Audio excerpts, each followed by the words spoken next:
Hello friends, आज की video में हम देखने वाले हैं टाइम कॉम्प्लेक्सिटी के कुछ एग्जांपल्स को और टेक्निक्स भी देखेंगे कि हमें अगर कोई प्रोग्राम दिया हुआ है तो उसका टाइम कॉम्प्लेक्सिटी कैसे निकालना है।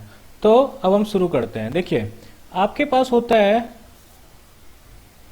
ऑर्डर 1 का program. Some common time complexity का एग्जांपल्स दे रहा हूं, ठीक है। ऑर्डर 1 हो गया, ओ ऑफ लॉग एन हो गया, ओ ऑफ एन हो गया। मैं कुछ कॉमन प्रोग्राम्स ही बताऊंगा इनके लिए, ठीक है। O of N log N हो गया, ओ ऑफ एन स्क्वायर हो गया, ओ ऑफ एन क्यूब हो गया, 2 टू द पावर एन हो गया और ओ ऑफ एन फैक्टोरियल। ये जो है आपका, ये इंक्रीजिंग ऑर्डर ऑफ टाइम है, इंक्रीजिंग ऑर्डर, ठीक है। देखिए, अब मैं आपको बताता हूं, अगर आपका टाइम कॉम्प्लेक्सिटी इनमें से कुछ है, अगर आपने एक प्रोग्राम लिखा है और आपका टाइम कॉम्प्लेक्सिटी जो है प्रोग्राम का इनमें से कुछ आ रहा है, तो समझिए आप लकी हो, ठीक है।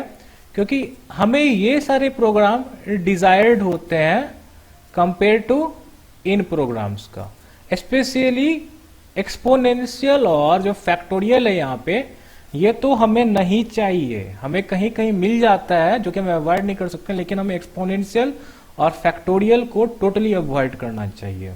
और हमें चाहिए क्या क्या, देखिए, कांस्टेंट मिल जाए तो सबसे अच्छी बात, लेकिन वो मिलता नहीं है हमें, ठीक है।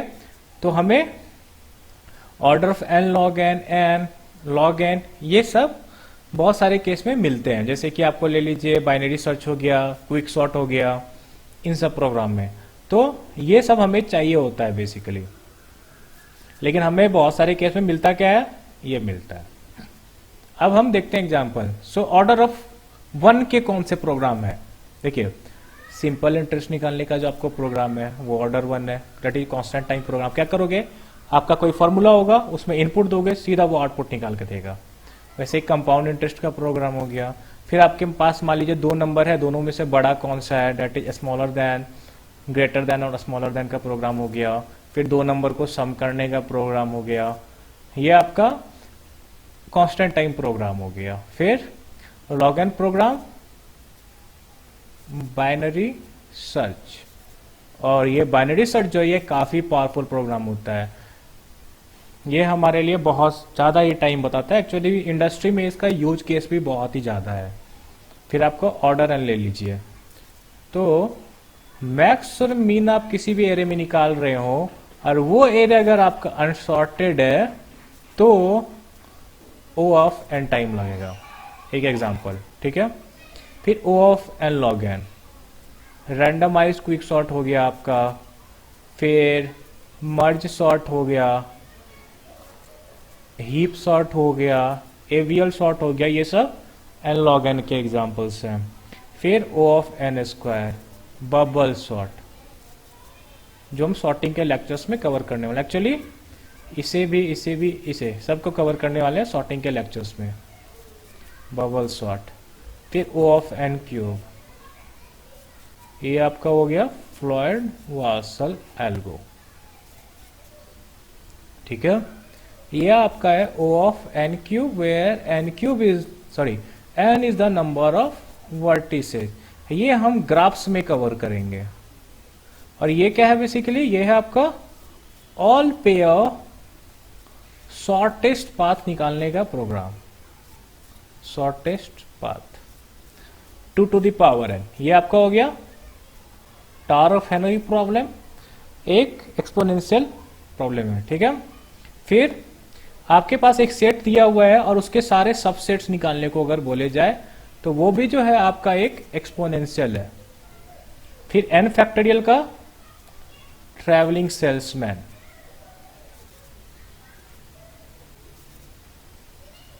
Travelling salesman problem. अब हम देखते हैं कुछ टेक्निक्स के बारे में। टेक्निक्स देखिए, हो सकता है कि हमारे पास लूप हो प्रोग्राम में, तो इस केस में जो होता है हमारा रन टाइम जो होता है वो होता है आपको number of iterations into runtime of a statement under loop. For example ले लीजिए, for I in range and print hello. मैं पाइथन का सिंटेक्स यूज कर रहा हूं यहां पे, ठीक है। तो ये देखिए, ये जो आपका इटरेशन है ये कितने बार चलेगा, ये चलेगा n टाइम्स, दैट इज इसका साइज है n। और ये देखिए इसका रन टाइम कितना होगा, यहां पे हमारे पास एक स्टेटमेंट है, तो O of 1 into O of n, n is coming from here, O of 1 is coming from here, so total run time क्या होगा, O of n। अब दूसरा देखते हैं, नेस्टेड लूप्स। फॉर एग्जाम्पल ले लीजिए, for I in range n, for j in range m, यहां पे प्रिंट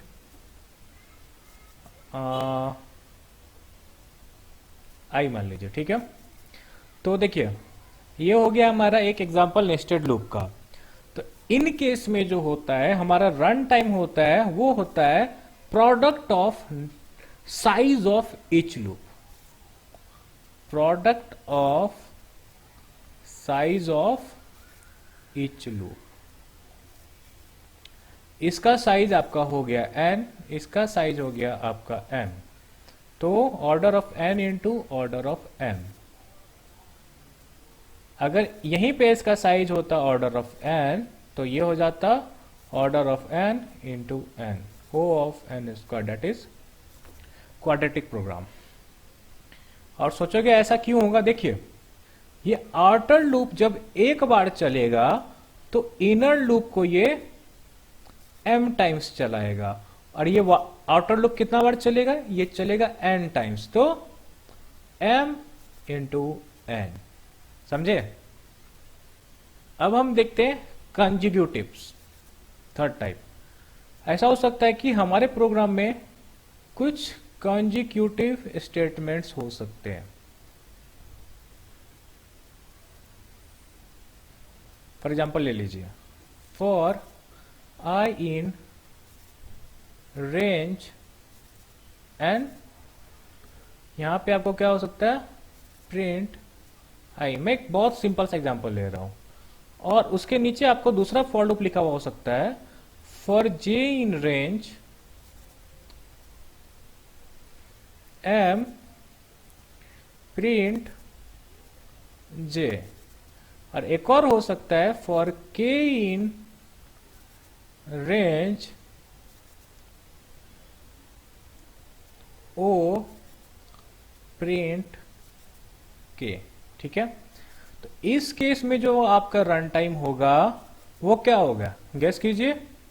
नहीं, ये order of m into n into O नहीं होगा, ये होगा आपको order of m plus n plus O. देखिए ये नेस्टेड फॉर लूप नहीं है, ये n टाइम चलेगा ये वाला फॉर लूप, ये m टाइप चलेगा, और ये आपका o टाइम चलेगा। पहले ये वाला फॉर लूप चलेगा, फिर ये, तो order of m plus n plus o। और जिसे कि आप इन तीनों में से जो मैक्स होगा उसके ऑर्डर में लिख सकते हो। ऐसे मान लीजिए n आपका सबसे बड़ा फॉर लूप होगा, तो o ऑफ n भी लिख सकते हो। अब हम देखते हैं चौथा, जो कि होगा, मान लीजिए आपका जो प्रोग्राम है उसमें इफ एल्स है, दैट इज मान लीजिए हमारे पास i दिया हुआ, i is equal to m, j is equal to n, और क्या कर रहा है, if m is greater than n, then for i in range k in range M print K. ठीक है, अगर ऐसा नहीं है तो आप क्या करो, for L in range and print L. ठीक है, देखिए या तो इफ चलेगा या तो एल्स चलेगा। तो इस केस में क्या होगा, हमारा max of run time of if और एल्स। ओके, अब हम देखते हैं पांचवा, लॉगरिदमिक।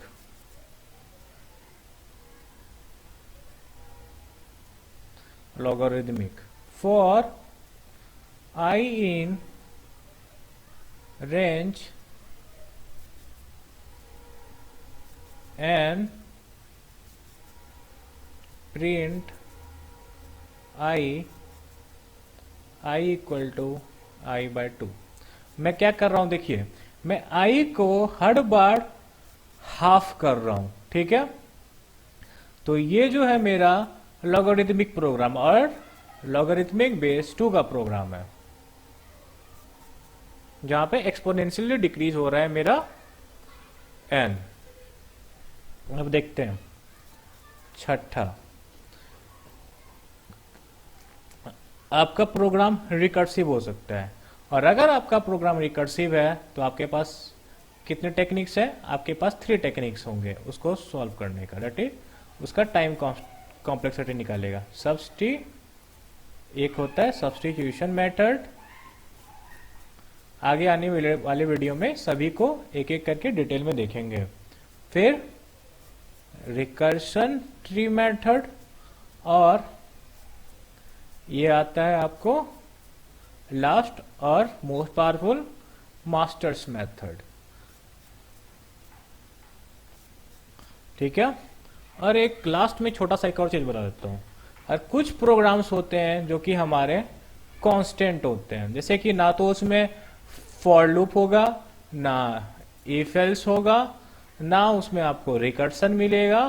फॉर एग्जांपल ले लीजिए, आपका हो गया 2 नंबर में से बड़ा कौन है वो निकालने का प्रोग्राम। तो क्या आप उसमें फॉर लूप यूज करोगे? नहीं करोगे। क्या उसमें रिकर्सन यूज करोगे? नहीं करोगे। सिंपल आप क्या करोगे, if a is greater then b return a, otherwise return b। ठीक है, तो ये प्रोग्राम्स आपके हो जाते हैं कांस्टेंट प्रोग्राम्स। तो फ्रेंड्स, ये रहा मेरा इस वीडियो का कंटेंट। नेक्स्ट वीडियो में मैं कुछ रियल एग्जांपल्स को सॉल्व करूंगा, दैट इज एग्जांपल्स लाऊंगा और उसके टाइम कॉम्प्लेक्सिटी आपको निकाल के बताऊंगा। ठीक है, और अगर आपको मेरा ये वीडियो अच्छा लगा हो तो प्लीज लाइक कीजिए, शेयर कीजिए, सब्सक्राइब कीजिए। Thanks a lot for watching.